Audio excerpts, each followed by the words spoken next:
So this video is for those of you that are looking to learn Wing Chun.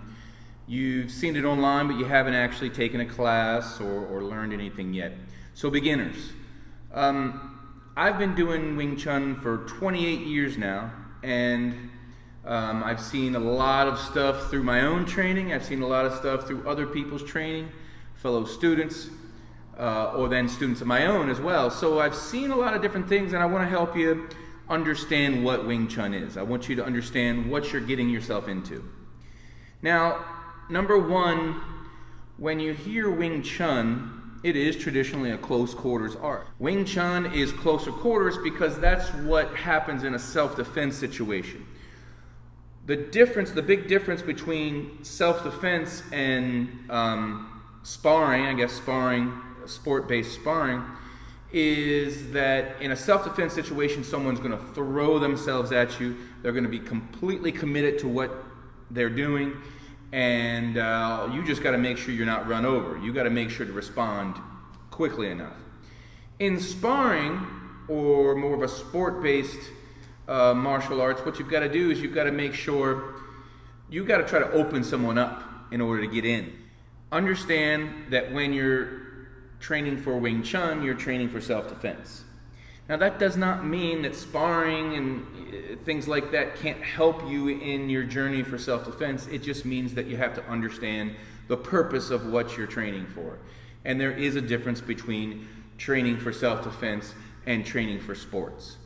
A lot of people that specialize in sports-based martial arts want to try to confuse that, but that's the reality of it. So understand Wing Chun's for self-defense. It's generally for close quarters. What you want to do in Wing Chun is you want to occupy the other person's center. That's one of the big things for Wing Chun. We occupy the origins of their movement, and the origin of their movement is the center line. Now that center line, so everything that's coming at you, whether they're trying for a kick, a punch, or a takedown, they're coming from their center line to do so. So if you can control or dominate, or rather occupy their center line, they can't get anything off. You're not trying to necessarily defend against what they're doing. Instead, you're learning to attack. And that's another thing about Wing Chun. Wing Chun believes that the best defense is an attack. And that's just not necessarily true with a lot of other martial arts. As much as that sounds like a good idea, they just aren't set up that way.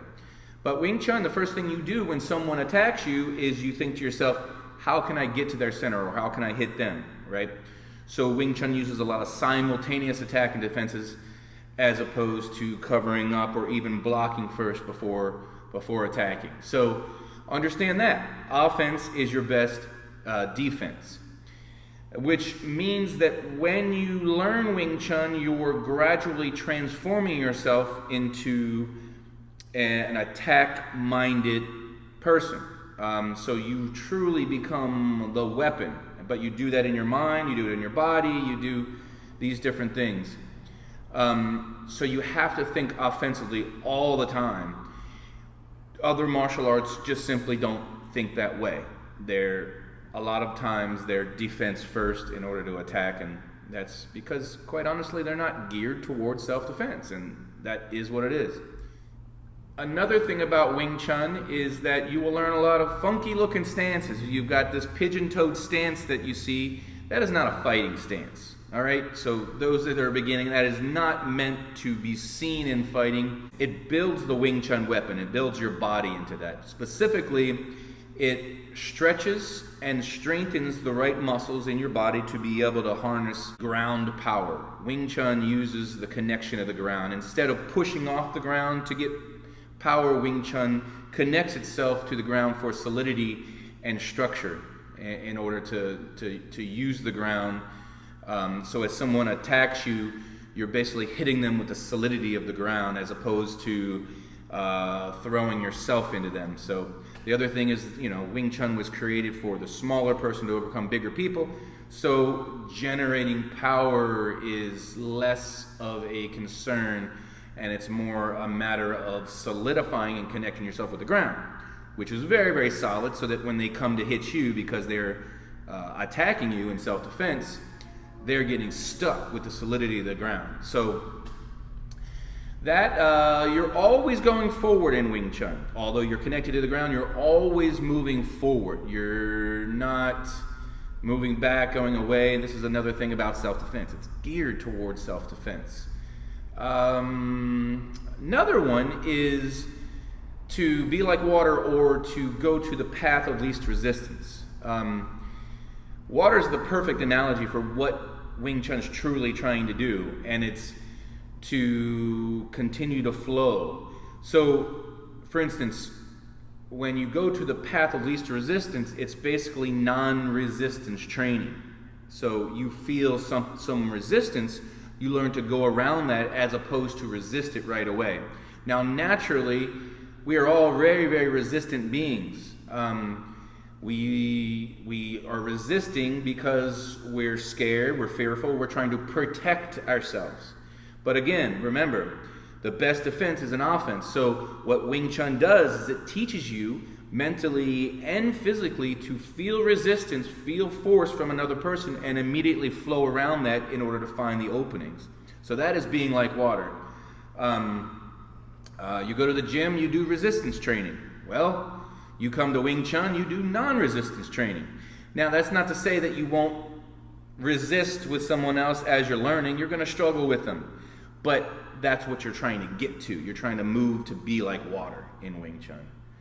Man, there's tons more to it. But hopefully, as a beginner, this has given you some insight into an art that, quite honestly, a lot of people don't understand. And, especially if you've done another martial art and you're looking from the outside into Wing Chun, trying to really understand what's going on, I want to help you to see it. In my opinion, Wing Chun is the most efficient martial art there is out there. I've seen it firsthand. I've seen it experienced with other people that happen to be black belt, high-level martial arts, and it's very, very dominant.